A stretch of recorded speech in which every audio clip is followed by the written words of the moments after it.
नमस्कार, जय हिंद, वंदे मातरम। प्यारे बच्चों, आज के इस विशेष सेशन में आपका स्वागत है। आज हम जो टॉपिक लेकर आए हैं वो है आपका यूपी जीके और कंप्यूटर। इसकी प्रैक्टिस हम लगातार कर रहे हैं और आगे भी जारी रहेगी। और डेली हम 35 प्रश्न करते हैं, जिसमें 15 कंप्यूटर के होते हैं और 20 आपके यूपी जीके के। और हर एग्जाम में यूपी ट्रिपल एस सी के जितने भी मेंस एग्जाम हैं वहां पर ये 35 नंबर आता है। तो उस 35 नंबर की तैयारी बहुत ज़रूरी है। वीडियो को लाइक कर लीजिएगा, चैनल पर नया है चैनल को सब्सक्राइब कर लीजिएगा, क्योंकि प्रश्न यहीं से आएगा। आप पढ़ते रहेंगे आप मेरे साथ तो आपको यकीन आएगा। जितना आप सकारात्मक रहेंगे, चीज़ों को आसानी से देखेंगे और धैर्यता के साथ आगे बढ़ेंगे, चीज़ें आपके पक्ष में उतनी ज़्यादा होती जाएंगी। लक्ष्य बड़े तय करिए और उनके लिए प्रयास करिए। रही बात आज के इस सेशन की पीडीएफ की, तो यूपी जी के कंप्यूटर के बैच में और लोअर पीसीएस के बैच में ये पीडीएफ उपलब्ध करवा दी जाएगी। अगर आप भी जुड़ना चाहते हैं हमारे साथ तो स्क्रीन पर आपको व्हाट्सएप नंबर दिख रहा होगा, वहां पर मैसेज करिए और हमारे साथ जुड़िए। आपको बेहतरीन नोट्स, वन लाइनर्स, पीवाईक्यूज और जितने भी प्रैक्टिस सेट हम कराते हैं उनके एमसीक्यूज आपको प्रोवाइड करवाए जाएंगे पीडीएफ फॉर्म में, जिससे आपकी तैयारी और रिवीजन बहुत आसान हो जाएगा। तो जुड़ने के लिए व्हाट्सएप पर अपने एग्जाम का नाम लिखिए या अपने सब्जेक्ट का नाम लिखिए। इससे पहले कि आपका टॉपिक शुरू हो, हम बात करेंगे वन रक्षक एवं वन्य जीव रक्षक की वेस्ट बुक के बारे में, जो चच्चू प्रकाशन की है। इस बुक में आपको 15 प्रैक्टिस सेट मिलने वाले हैं, 2 सॉल्व पेपर मिलने वाले हैं। इस बुक में आपका एग्जाम पैटर्न भी दिया गया है। स्क्रीन पर आप इंडेक्स देख सकते हैं, जिसमें आपको 2 प्रीवियस ईयर पेपर और 15 प्रैक्टिस सेट दिए गए हैं। प्रीवियस ईयर पेपर का प्रश्न है कि अचान कमार अमरकंटक बायोस्फीयर रिजर्व कहां स्थित? तो तीसरे का ऑप्शन ई सही है। इसकी व्याख्या दी गई है कि अचान कमार अमरकंटक बायोस्फीयर रिजर्व मध्य प्रदेश व छत्तीसगढ़ राज्यों में स्थित है। इसका लगभग 68% भाग छत्तीसगढ़ में तथा बाकी मध्य प्रदेश में स्थित। इसके अलावा चच्चू प्रकाशन की यूपी जीके की ऑब्जेक्टिव बुक भी आती है। इन बुक्स को लेने के लिए आप डिस्क्रिप्शन बॉक्स में दिए गए लिंक पर जा सकते हैं या फिर नजदीकी बुक स्टॉल से खरीद सकते हैं। तो अभी हम प्रैक्टिस सेट नंबर 26 करने वाले हैं कंप्यूटर और यूपी जीके का। शुरुआत करेंगे कंप्यूटर से और पहला प्रश्न है आपका कि जनवरी 1983 को advance research projects agency network, जिसे अर्पानेट कहा गया, ने आधिकारिक तौर पर किस नए संचार प्रोटोकॉल को अपनाया था, जिसे आधुनिक इंटरनेट के इतिहास में फ्लैग डे या इंटरनेट का वास्तविक जन्मदिन माना जाता है? बहुत आसान प्रश्न है, कई बार मैंने आपको करवाया है। और सही उत्तर है आपका ऑप्शन बी, टीसीपी आईपी। 1 जनवरी 1983 को अर्पानेट इंटरनेट का पूर्ववर्ती रूप ने अपने पुराने NCP network control program protocol को पूरी तरह से हटाकर टीसीपी आईपी को अपना लिया था। इस घटना को इंटरनेट के इतिहास में फ्लैग डे कहा जाता है। टीसीपी आईपी के आने से विभिन्न नेटवर्क आपस में जुड़ने में सक्षम हुए, जिससे नेटवर्कों के नेटवर्क यानी इंटरनेट का जन्म हुआ। इस प्रोटोकॉल का विकास मुख्य रूप से बिंट सर्फ और बॉब कॉन द्वारा किया गया था। अगला प्रश्न है आपका कि कंप्यूटर हार्डवेयर और बूटिंग प्रक्रिया के संदर्भ में बायोस और यूईएफआई के बारे में निम्नलिखित कथनों पर विचार करें। बायोस एक पुरानी तकनीकी है, जबकि यूईएफआई इसका आधुनिक और उन्नत विकल्प है। यूईएफआई में सिक्योर बूट नामक फीचर होता है, जो मालवेयर को बूटिंग प्रक्रिया के दौरान लोड होने से रोकता है। बायोस 2 टीबी से बड़ी हार्ड ड्राइव को बूट ड्राइव के रूप में सपोर्ट नहीं कर सकता, जबकि यूईएफआई इसे आसानी से सपोर्ट करता है। तो पूछा गया है कौन सा ऑप्शन आपका सही है, कौन से कथन आपके सही हैं? तो सही उत्तर है आपका ऑप्शन डी, ये तीनों कथन आपके सही हैं। बायोस यानी कि बेसिक इनपुट आउटपुट सिस्टम दशकों पुरानी तकनीकी है, जो मदरबोर्ड पर फर्मवेयर के रूप में होती है। यूईएफआई यानी कि यूनिफाइड एक्सटेंसिबल फर्मवेयर इंटरफेस, इसे रिप्लेस करने के लिए बनाया गया नया मानक है। यूईएफआई का सबसे बड़ा फायदा इसका सिक्योर बूट फीचर है, जो यह सुनिश्चित करता है कि सिस्टम केवल विश्वसनीय सॉफ्टवेयर का उपयोग करके ही बूट हो। बायोस एमबीआर यानी कि मास्टर बूट रिकॉर्ड का उपयोग करता है, जिसकी सीमा 2 टीबी है, जबकि UEFI GPT guide partition table का उपयोग करता है, जो 9.4 जेटाबाइट तक की ड्राइव को सपोर्ट करता है। ऑपरेटिंग सिस्टम और हार्डवेयर के बीच सामंजस्य स्थापित करने में डिवाइस ड्राइवर का प्राथमिक कार्य क्या होता है? तो सही उत्तर है आपका ऑप्शन बी, यह एक विशेष सॉफ्टवेयर है जो ऑपरेटिंग सिस्टम को किसी विशिष्ट हार्डवेयर उपकरण के साथ संवाद करने में सक्षम बनाता है। डिवाइस ड्राइवर एक प्रकार का सिस्टम सॉफ्टवेयर है। ऑपरेटिंग सिस्टम सीधे तौर पर यह नहीं जानता कि किसी नए प्रिंटर, माउस या वेबकैम से कैसे बात की जाए। तो ड्राइवर एक अनुवादक की तरह काम करता है, जो ऑपरेटिंग सिस्टम के सामान्य कमांड को ऐसे निर्देशों में बदल देता है जिससे वह विशिष्ट हार्डवेयर डिवाइस समझ सके। अगला प्रश्न है आपका कि आधुनिक डिस्प्ले और मॉनिटर तकनीकी में OLED, organic light emitting diode, screen को पारंपरिक एलसीडी लिक्विड क्रिस्टल डिस्प्ले की तुलना में अधिक उन्नत क्यों माना जाता है? तो सही उत्तर है आपका ऑप्शन बी, क्योंकि ओएलईडी स्क्रीन में प्रत्येक पिक्सल स्वयं अपना प्रकाश उत्पन्न करता है, जिससे इसमें बैकलाइट की आवश्यकता नहीं होती है। ओएलईडी तकनीकी की सबसे बड़ी खासियत है कि इसके पिक्सल स्वयं प्रकाशित होते हैं, सेल्फ इल्यूमिनेटिंग होते हैं। पारंपरिक एलसीडी या एलईडी टीवी को स्क्रीन रोशन करने के लिए पीछे एक बड़ी बैकलाइट की आवश्यकता होती है। ओएलईडी में जब कोई हिस्सा काला दिखाना होता है तो वो पिक्सल पूरी तरह से बंद हो जाता है, जिससे गहरा और उत्तम काला रंग और बेहतरीन कंट्रास्ट प्राप्त होता है। इससे स्क्रीन पतली होती है और बैटरी मोबाइल की बचत होती है। तो मोबाइल में अगर बैटरी की बचत होती है। अगला प्रश्न है आपका कि प्रतियोगी परीक्षाओं में उत्तर पुस्तिकाओं को जांचने के लिए प्रयुक्त ओएमआर और दस्तावेजों को एडिटेबल टेक्स्ट में बदलने के लिए प्रयुक्त ओसीआर के बीच मुख्य तकनीकी अंतर क्या है? तो यहाँ पर जो सही उत्तर है आपका वो है ऑप्शन बी। ओएमआर विशेष रूप से कागज पर बने काले निशानों की उपस्थिति या अनुपस्थिति का पता लगाता है, जबकि ओसीआर छपे हुए या हस्तलिखित अक्षरों को पहचान कर उन्हें डिजिटल टेक्स्ट में बदलता है। ओएमआर ऑप्टिकल मार्क रिकॉग्निशन, यह तकनीकी कागज पर पेन या पेंसिल से बनाए गए विशेष निशानों जैसे बहुविकल्पीय प्रश्नों के गोलों को स्कैन करती है। ये प्रकाश के परावर्तन के आधार पर काम करती है। ओसीआर ऑप्टिकल कैरेक्टर रिकॉग्निशन, यह तकनीकी किसी इमेज या स्कैन किए गए दस्तावेज में मौजूद अक्षरों और शब्दों को पहचानती है और उन्हें ऐसे टेक्स्ट में बदल देती है जिसे एडिट या सर्च किया जा सके। अगला प्रश्न है आपका कि इंटरनेट प्रोटोकॉल के उन्नत संस्करण IPv6 में पतों की लंबाई कितनी होती है और उन्हें मुख्य रूप से किस प्रारूप में दर्शाया जाता है? तो सही उत्तर है आपका ऑप्शन सी, 128 बिट और हेक्साडेसिमल प्रारूप में उनको दर्शाया जाता है। इंटरनेट से जुड़ने वाले उपकरणों की संख्या बहुत अधिक बढ़ने के कारण पुराना IPv4 जो 32 बिट का था समाप्त होने लगा था। इसलिए IPv6 विकसित किया गया जो 128 बिट लंबा होता है। यह इतने अधिक IP एड्रेस लगभग 3.4 गुणा 10 की पावर 38 प्रदान करता है कि भविष्य में कभी इनकी कमी नहीं होगी। इसे अक्षरों AF और अंकों 09 के साथ हेक्साडेसिमल प्रारूप में लिखा जाता है और भागों को कॉलन से अलग किया जाता है। अगला प्रश्न है आपका कि इंटरनेट सुरक्षा के संदर्भ में जब हम किसी ई-कॉमर्स वेबसाइट या बैंक के URL में HTTPS देखते हैं तो उसमें S का अर्थ सिक्योर होता है। यह सुरक्षा डेटा एन्क्रिप्शन मुख्य रूप से किस नेटवर्क प्रोटोकॉल लेयर द्वारा प्रदान की जाती है? तो सही उत्तर है आपका यहाँ पर SSL और TLS। HTTP वह नियम है जिसमें वेब ब्राउज़र और सर्वर डेटा का आदान प्रदान करते हैं, लेकिन यह सुरक्षित नहीं होता है। हैकर्स डेटा पढ़ सकते हैं। जब HTTPS के साथ SSL यानी कि सिक्योर सॉकेट्स लेयर या उसके आधुनिक संस्करण TLS ट्रांसपोर्ट लेयर सिक्योरिटी को जोड़ दिया जाता है तो यह HTTPS बन जाता है। यह लेयर आपके ब्राउज़र और वेबसाइट के बीच भेजे गए सभी डेटा जैसे पासवर्ड, क्रेडिट कार्ड को एनक्रिप्ट कोडेड कर देती है, जिससे हैकर्स को उसे पढ़ नहीं पाते हैं। अगला प्रश्न है आपका कि लेजर प्रिंटर की आंतरिक कार्यप्रणाली में वह मुख्य और संवेदनशील घटक कौन सा है जिस पर लेजर बीम द्वारा छवि उकेरी जाती है और जो स्थैतिक बिजली के माध्यम से टोनर को आकर्षित करके कागज पर छापता है? तो सही उत्तर है आपका यहाँ पर photo receptor drum. Laser printer एक पेज प्रिंटर है जो बहुत उच्च गुणवत्ता की छपाई करता है। इसका सबसे महत्वपूर्ण हिस्सा फोटो रिसेप्टर ड्रम होता है। यह एक बेलनाकार ड्रम होता है जिस पर प्रकाश की प्रति संवेदनशील कोटिंग होती है। कंप्यूटर से प्राप्त डेटा के अनुसार लेजर बीम इस ड्रम पर पड़ती है और स्थैतिक बिजली का पैटर्न बनाती है, यानी कि स्टैटिक इलेक्ट्रिसिटी। ड्रम का यह चार्ज्ड हिस्सा सूखे इंक पाउडर यानी कि टोनर को अपनी ओर खींचता है, जिसे बाद में कागज पर रोल करके गर्मी के माध्यम से स्थायी रूप से चिपका दिया जाता है।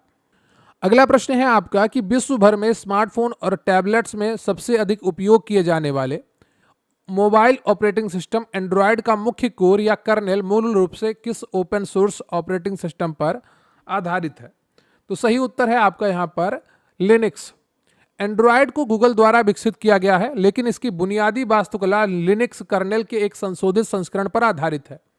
लिनक्स कर्नेल हार्डवेयर जैसे मेमोरी, कैमरा, ब्लूटूथ और बैटरी और एंड्रॉयड के सॉफ्टवेयर एप्लीकेशंस के बीच मध्यस्थ का काम करता है। लिनक्स के ओपन सोर्स होने के कारण ही एंड्रॉयड को इतना लचीला और व्यापक रूप से कस्टमाइज करने के योग्य बनाया जा सका है।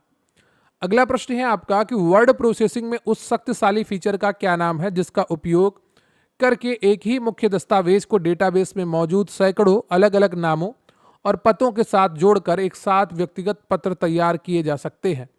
तो सही उत्तर है आपका यहाँ पर option B, mail merge. Mail merge MS Word का एक अत्यंत महत्वपूर्ण टूल है। यह एक मुख्य दस्तावेज है जिसमें कॉमन टेक्स्ट होता है और एक डेटा स्रोत जिसमें नाम, पते आदि की सूची होती है को आपस में मिलाता है। इसकी मदद से आप एक ही पत्र, लिफाफा या ईमेल को हजारों अलग अलग लोगों के लिए उनके व्यक्तिगत नाम के साथ एक ही बार में प्रिंट या भेज सकते हैं, जिससे बहुत समय बचता है। अगला प्रश्न है आपका कि MS एक्सेल में विशाल और जटिल डेटा सेट को जल्दी से सारांशित, विश्लेषित और उसकी तुलना करने के लिए किस एडवांस टूल का सबसे अधिक उपयोग किया जाता है जो डेटा को बिना कोई जटिल सूत्र लिखे पुनर्व्यवस्थित कर सकता है। तो सही उत्तर है आपका यहाँ पर option A, pivot table. Pivot table Excel में एक शक्तिशाली डेटा विश्लेषण टूल है। यह इंसर्ट टैब में पाया जाता है। यह उपयोगकर्ताओं को हजारों पंक्तियों वाले कच्चे डेटा को कुछ ही क्लिक में सारांशित करने की अनुमति देता है। आप बिना कोई फार्मूला लिखे केवल ड्रैग एंड ड्रॉप करके डेटा का योग, औसत या गिनती निकाल सकते हैं और रिपोर्ट तैयार कर सकते हैं। बी लुकअप डेटा खोजने के लिए है और गोल सीक लक्ष्य मान प्राप्त करने के लिए है। अगला प्रश्न है आपका कि ऑपरेटिंग सिस्टम में डेडलॉक, जब दो या दो से अधिक प्रोसेस अनंत काल तक एक दूसरे का इंतजार करते रह जाएं, की स्थिति उत्पन्न होने के लिए 4 कॉफमैन शर्तों का एक साथ होना अनिवार्य है। निम्नलिखित में से कौन सी शर्त इसमें शामिल नहीं है? तो सही उत्तर है आपका option C, preemption. Mutual exclusion, hold and wait, circular wait. Deadlock एक ऐसी स्थिति है जहां प्रोसेस अटक जाते हैं। इसके लिए 4 शर्तें एक साथ होनी चाहिए जिन्हें कॉफमैन शर्तें कहते हैं। पहली है म्यूचुअल एक्सक्लूजन। कम से कम एक रिसोर्स ऐसा हो जिसे एक बार में एक ही प्रोसेस उपयोग कर सके। होल्ड एंड वेट, प्रोसेस ने एक रिसोर्स पकड़ रखा हो और दूसरे के लिए इंतजार कर रहा हो।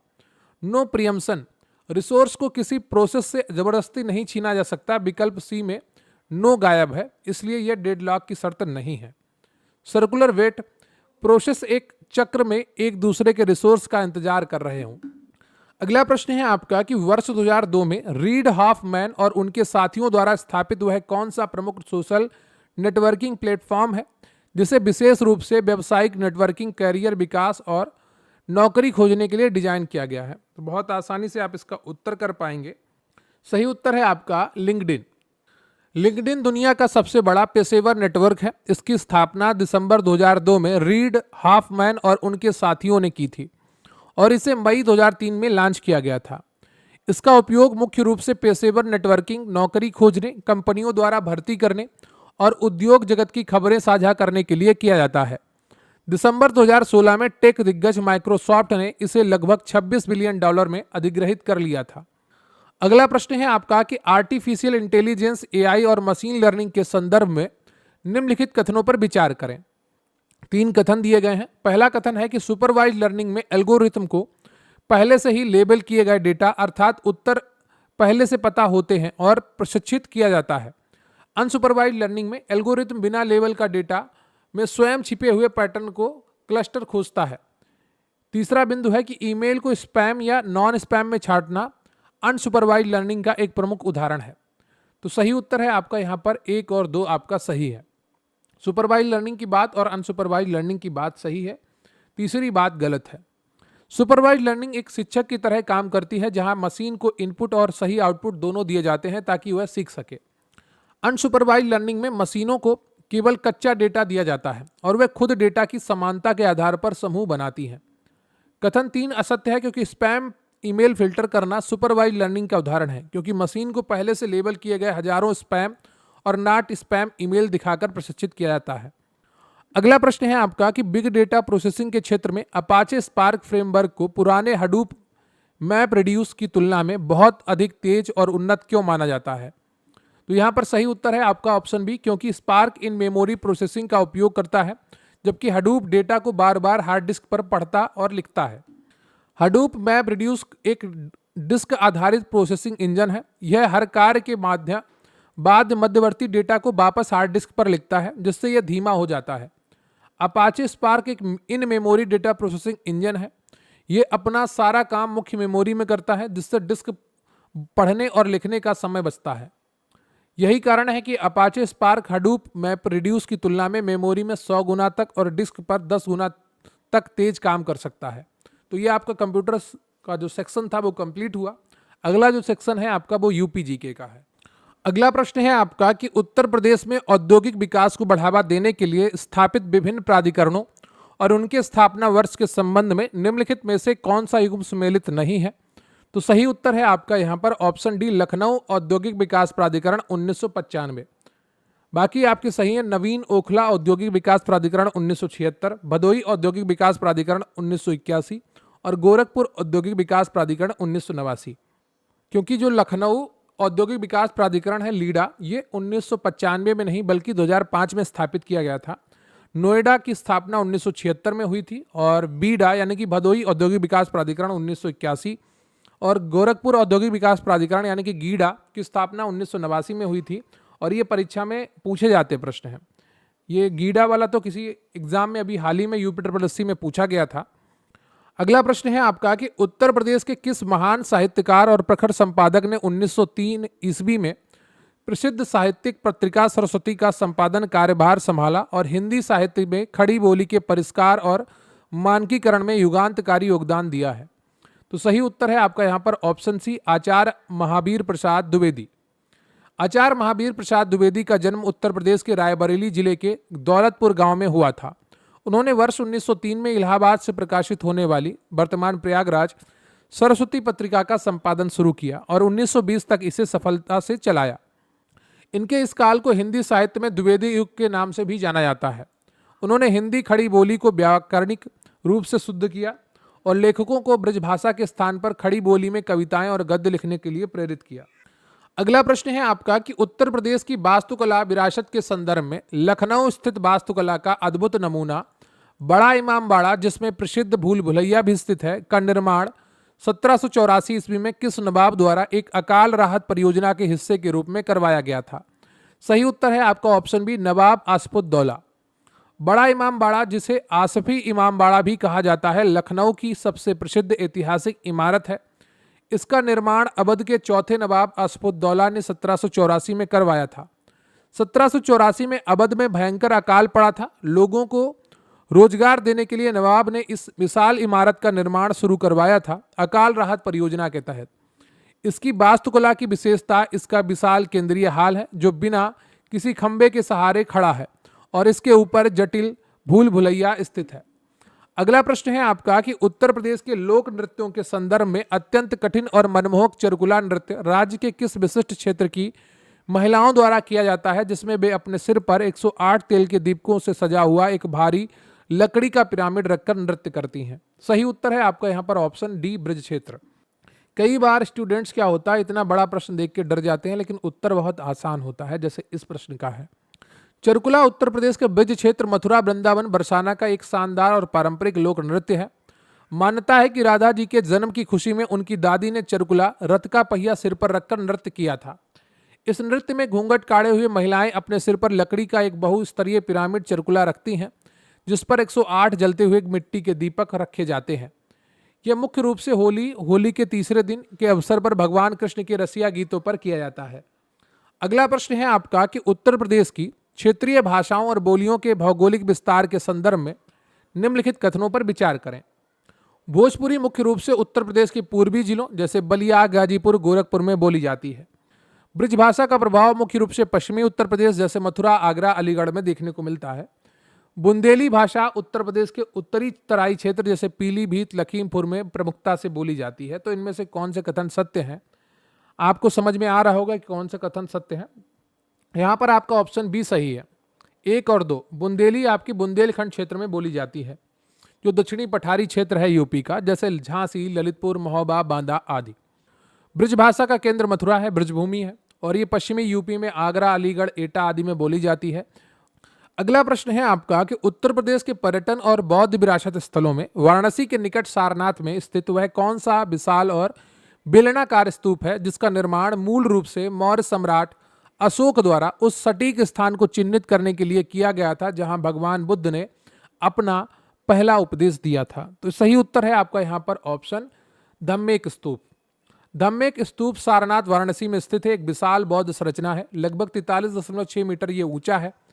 ऐसा माना जाता है कि इसी स्थान पर भगवान बुद्ध ने ज्ञान प्राप्ति के बाद अपने 5 शिष्यों को अपना पहला उपदेश दिया था। इस घटना को धर्म चक्र प्रवर्तन कहा जाता है। मूल रूप से इसे 249 ईसा पूर्व में महान मौर्य सम्राट अशोक ने बनवाया था, जिसे बाद में गुप्त काल में ईंटों और पत्थरों से पक्का और विशाल बनाया गया। रामभर स्तूप कुशीनगर में है, जहां बुद्ध ने महापरिनिर्वाण प्राप्त किया था।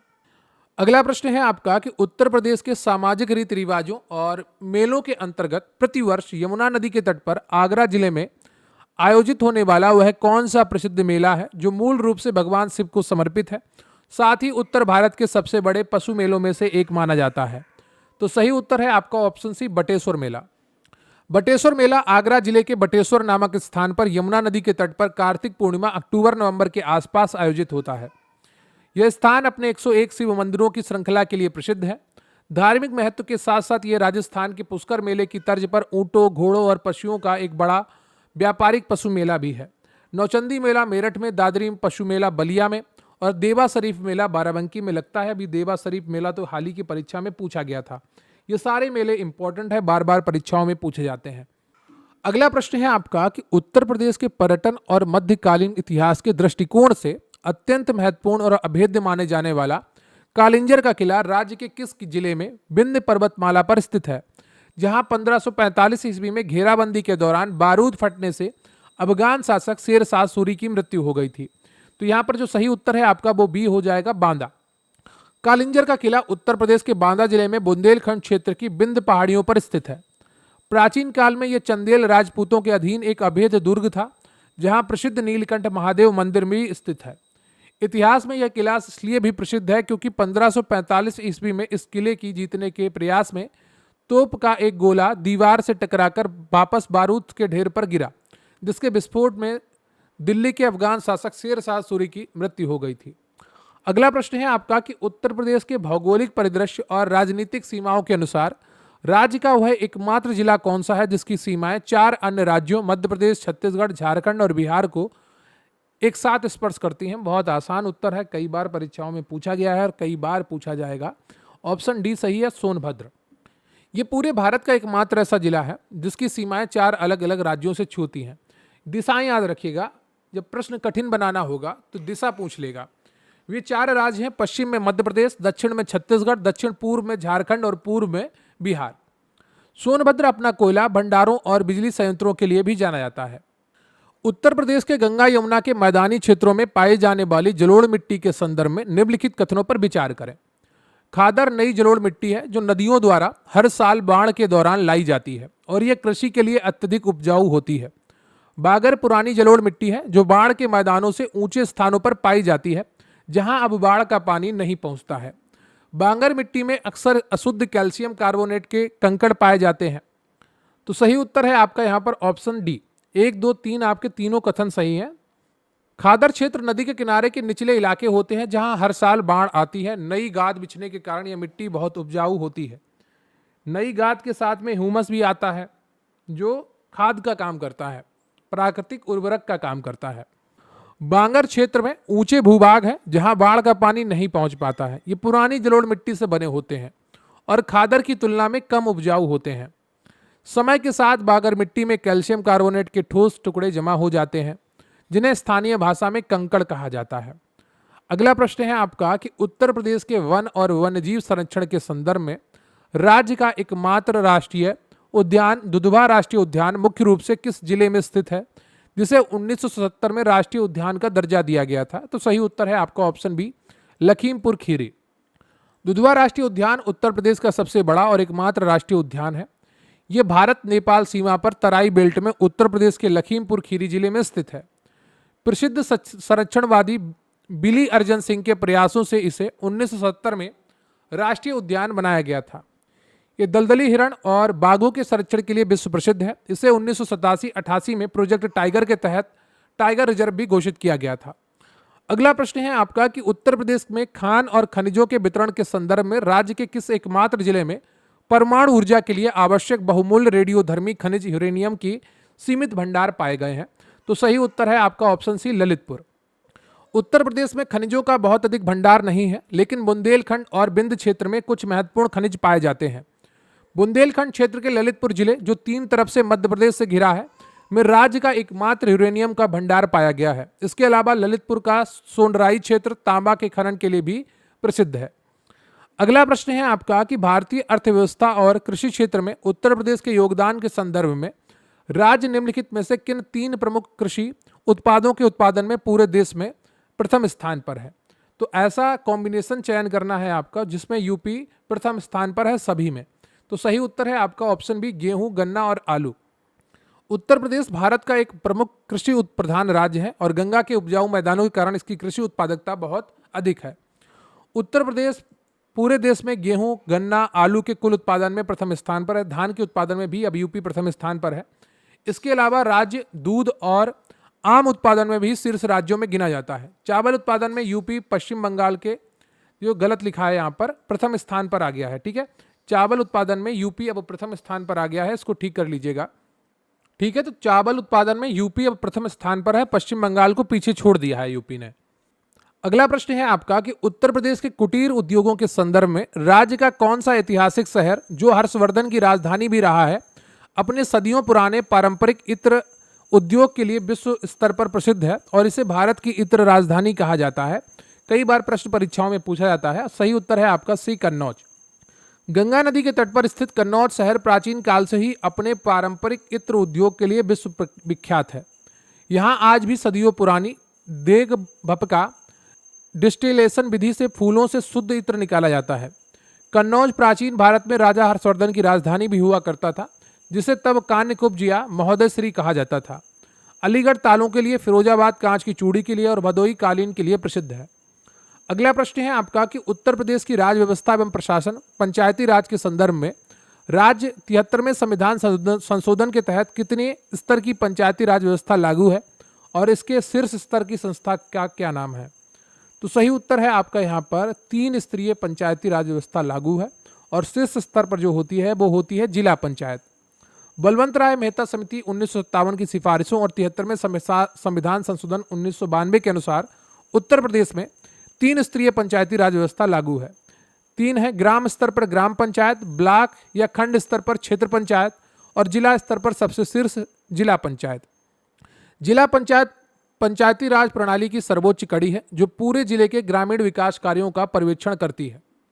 अगला प्रश्न है आपका कि उत्तर प्रदेश की जनजातियों की सामाजिक रीति रिवाजों के संदर्भ में राज्य के तराई क्षेत्र में निवास करने वाली वह कौन सी प्रमुख जनजाति है जो हिंदू त्योहार दीपावली को शोक के पर्व के रूप में मनाती है? तो सही उत्तर है आपका बी, ऑप्शन थारू। थारू उत्तर प्रदेश की सबसे बड़ी और प्रमुख जनजातियों में से एक है जो मुख्य रूप से नेपाल सीमा से लगे तराई क्षेत्र में पाई जाती है। ये स्वयं को किरात वंश का मानते हैं। इनका एक विशिष्ट सामाजिक रिवाज यह है कि ये दीपावली को शोक के पर्व के रूप में मनाते हैं। इस दिन वे अपने मृत पूर्वजों को याद करते हैं और उन्हें भोजन रोटी अर्पित करते हैं। अगला प्रश्न करंट अफेयर से जुड़ा हुआ है। पूछा गया है कि उत्तर प्रदेश सरकार द्वारा राज्य में नवीकरणीय ऊर्जा विशेषकर सौर ऊर्जा के बड़े पैमाने पर बढ़ावा देने के लिए हाल ही में 4000 मेगावाट क्षमता वाले बुंदेलखंड ग्रीन एनर्जी कॉरिडोर के प्रथम चरण का शिलान्यास किस जिले में किया गया है? तो सही उत्तर है आपका ऑप्शन सी, झांसी। फरवरी 2026 में उत्तर प्रदेश सरकार ने बुंदेलखंड को राज्य का सोलर हब बनाने के उद्देश्य से झांसी में बुंदेलखंड ग्रीन एनर्जी कॉरिडोर की आधारशिला रखी है। बुंदेलखंड की शुष्क जलवायु और विशाल बंजर भूमि सौर पैनल लगाने के लिए अत्यधिक अनुकूल है। इस महत्वाकांक्षी परियोजना का लक्ष्य राज्य की बिजली ग्रिड को प्रदूषण मुक्त बनाना और किसानों स्थानीय युवाओं के लिए प्रत्यक्ष रोजगार पैदा करना है। अगला प्रश्न है आपका कि उत्तर प्रदेश सरकार ने धार्मिक पर्यटन को और अधिक सुगम एवं व्यवस्थित बनाने के लिए आधिकारिक तौर पर बिंद धार्मिक पर्यटन सर्किट का शुभारंभ किया है। यह नया सर्किट मुख्य रूप से किन 2 जिलों के प्रमुख धार्मिक और प्राकृतिक स्थलों को आपस में जोड़ता है? तो सही उत्तर है आपका ऑप्शन सी, मिर्जापुर और सोनभद्र। अप्रैल 2026 में पर्यटन विभाग द्वारा घोषित बिंद धार्मिक पर्यटन सर्किट का उत्तर प्रदेश के दक्षिण पूर्वी इको टूरिज्म और तीर्थाटन को एक साथ बढ़ाना है।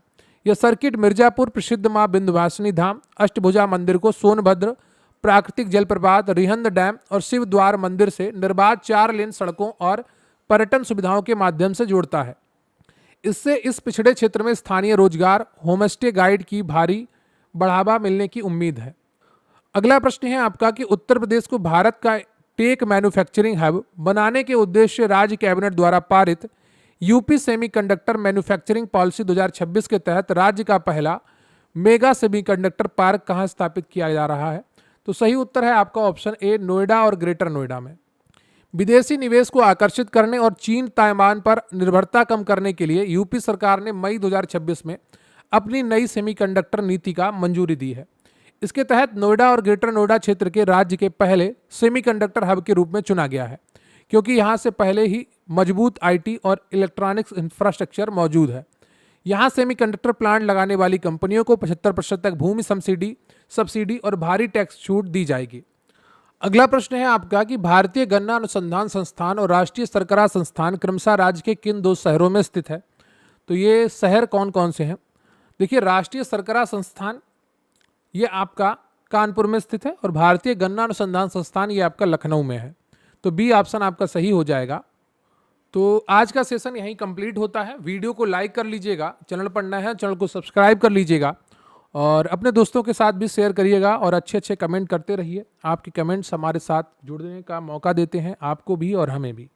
देखिए, लेने देने का जो दौर है चलता रहना चाहिए। हम आपके लिए अच्छा कंटेंट लेकर आएँ और आप हमारे लिए अच्छे कमेंट लेकर आएँ। तो इससे क्या होगा, आपका और हमारा रिलेशन अच्छा बना रहेगा और हमें भी लगेगा कि हम जो ला रहे हैं उससे आप लोग जुड़ पा रहे हैं, कनेक्टिविटी बनी रहती है। रही बात आज के सेशन की पीडीएफ की, तो स्क्रीन पर आपको व्हाट्सएप नंबर दिख रहा होगा, वहाँ पर मैसेज करके आप हमारे साथ जुड़ सकते हैं। फिर चाहे आप लोअर पीसीएस की तैयारी कर रहे हो, फॉरेस्ट गार्ड की तैयारी कर रहे हो, या एजीटीए की तैयारी कर रहे हो, या फिर एएसओ की तैयारी कर रहे हो, सभी परीक्षाओं में यूपीएससी की मेंस की परीक्षा में यूपी जीके और कंप्यूटर पूछा जाता है, जहाँ पर हम आपको एमसीक्यूज, पीवाईक्यूज, प्रैक्टिस सेट और इसके अलावा theory notes, one liners provide करवाते हैं, जो आपकी तैयारी के लिए बहुत अच्छे हैं। रही बात लोअर पीसीएस के लिए, बहुत बेहतरीन कंटेंट हमने आपको उपलब्ध कराया है, देख के आपको मज़ा आ जाएगा और जितने भी बच्चे हैं बहुत अच्छे तरीके से तैयारी कर रहे हैं। अगर आप भी जुड़ना चाहते हैं तो स्क्रीन पर आपको व्हाट्सएप नंबर दिख रहा है, उस पर मैसेज करिए और अपने एग्ज़ाम का नाम लिखिए, आपका पूरा सहयोग किया जाएगा। तो चलिए ख़त्म करते हैं आज की ये क्लास और मिलेंगे फिर किसी अन्य सेशन में। तब तक के लिए जय हिंद, जय भारत।